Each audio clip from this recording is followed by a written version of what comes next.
সাধারণ মানুষের দৈনন্দিন সমস্যা দ্রুত সমাধানের লক্ষ্যে এক নতুন উদ্যোগ নিয়েছে রাজ্য সরকার। আমাদের পাড়া আমাদের সমাধান। এর মূল উদ্দেশ্য হল স্থানীয় স্তরের সমস্যাগুলি চিহ্নিত করে তা দ্রুত সমাধান করা। সেমতো মেদিনীপুর পুর এলাকায় ২১টি উন্নয়নমূলক কাজের সূচনা হল বৃহস্পতিবার। পালবাড়ি এলাকায় এক অনুষ্ঠানের মাধ্যমে এই কাজের সূচনা করেন পশ্চিম মেদিনীপুরের অতিরিক্ত জেলা শাসক সন্দীপ টুডু। এ নিয়ে পুরপ্রধান সৌমেন খান জানান, মেদিনীপুর পুরসভা এলাকায় ১৫৮টি বুথের সার্বিক উন্নয়নের কাজের জন্য প্রায় ১৫ কোটি ৮০ লক্ষ টাকা বরাদ্দ হয়েছে, যার মধ্যে ২১টি উন্নয়নমূলক কাজের সূচনা করা হয়েছে। প্রতিটা বুথে হচ্ছে ১০ লক্ষ করে। আমাদের ১৫৮টি বুথ আছে, প্রায় ১৫ কোটি ৮০ লক্ষ টাকার মতন আমাদের বরাদ্দ হয়েছে।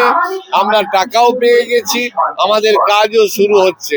আমাদের ধন্যবাদ আমাদের মেদিনীপুর পৌরসভার পূর্ত দপ্তর, জল দপ্তর, আলো দপ্তর, তারা এস্টিমেট করে এমইডির কাছ থেকে অনুমোদন নিয়ে ই-টেন্ডারের মাধ্যমে এই কাজ। জনগণের কথা মাথায় রেখে রাজ্যের বিভিন্ন প্রান্তে শুরু হয়েছে আমাদের পাড়া আমাদের সমাধান ক্যাম্প।